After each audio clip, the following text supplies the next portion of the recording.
నమ శ్రీ మహాగణాధిపతియే నమ శ్రీ సరస్వత్యే నమ. భక్తులరా, సత్సంగంలో భాగంగా ఇప్పుడు మనం శ్రీమద్ రామాయణం చెప్పుకుందాం. నేనటి వరకు మనం బాల అయోధ్య అరణ్య కిష్కింద సుందరకాండలు పూర్తి చేశాం. బాల అయోధ్య అరణ్య వేయడం నిశ్చయం. బాల అయోధ్య అరణ్య కిష్కింద సుందరకాండలు 5 కాండాలు పూర్తి చేశాం.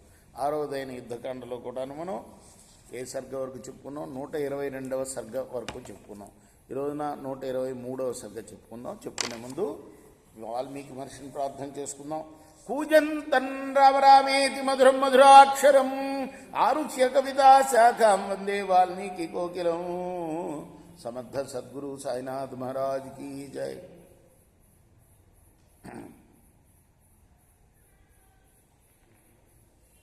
దేవేంద్రుడు వచ్చాడని చెప్పుకున్నాం కదా. దేవేంద్రుడు రాగానే నమస్కారం చేశాడు రాముడు. అప్పుడు రాముని చూచి దేవేంద్రుడు నాడు, రామా,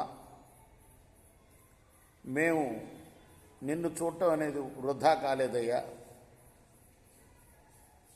నువ్వు మా దర్శనం చేయటం వ్యర్థం కాకూడదు.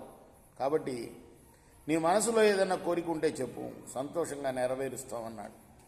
ఈ మాటలకు సీతారామ లక్ష్మణులు ముగ్గురు కూడా దేవేంద్రుడికి నమస్కారం చేశారు. రాముడు అన్నాడు, శ్రీశ్వర, నువ్వు మాటల్లో చాలా నేర్పరివి. నీకు నా మీద ప్రేమ ఉన్నట్లయితే నేను యథార్థంగా కోరేది చేసి పెట్టాలి. నా నిమిత్తం వానర యోధులు అందరూ కూడా తమ భార్యాపుత్రులను వదులుకొని సంతోషంగా నా వెంట వచ్చి తమ ప్రాణాలను లెక్క చేయకుండా పరమ పరాక్రమంతో యుద్ధం చేశారు. అందులో కొంతమంది ప్రాణాలు కోల్పోయారు. నువ్వు అనుగ్రహించి వాళ్ళందరినీ కూడా బతికించు. నువ్వు ఆశ్రితుల గౌరవాన్ని కాపాడేవాడు. వానర వీరులతో పాటు భల్లూక వీరులు, గోలాంగూల వీరులు, వీళ్ళందరూ కూడా కొంతమంది చనిపోయారు. వాళ్ళని కూడా బతికించాలి. అలానే చాలామందికి గాయాలు పాయాలయ్యారు. ఆ గాయాలు కూడా వాళ్ళకి తీరేటట్టుగా చేయాలి నువ్వు. ఇది నా కోరిక. అంతేకాకుండా ఏ కాలంలో కూడా ఈ వానరులందరికీ కూడాను ఫలాలు లభించేటట్టుగా చెట్లకి పండ్లు, కందమూలాలు, వివిధ ఫలాలు పండుతూ ఉండేటట్టుగా అనుగ్రహించాలి. అలానే వీళ్ళ కోసం నదులన్నీ కూడా నిర్మలంగా జలాలు ప్రవహించేటట్టుగా ఉండాలి, మురుగునీరు కాకుండా. ఇదే నా కోరిక. అంటే వానరులు పళ్ళు తినాలి, ఆ నదుల్లో నీరు తాగాలి, వాళ్ళు స్వేచ్ఛగా ఉండాలి. ఇది ఎందుకు? వాళ్ళు నా కోసం ప్రాణాలు అర్పించారు. వాళ్ళని బతికించాలి, వాళ్ళకి తగిన ఆహారం లభించాలి. అకాలంలో కూడా, కాలం కాని కాలంలో కూడా చెట్లకు ఫలాలు పండాలి. వాళ్ళందరూ కూడా అలా ఆహారం స్వీకరిస్తూ నిర్మల జలాలు నదుల్లో తాగేటట్టుగా నిర్మల జలాలు పారించాలి నువ్వు.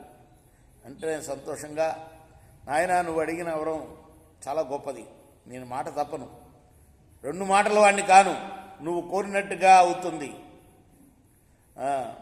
అనగానే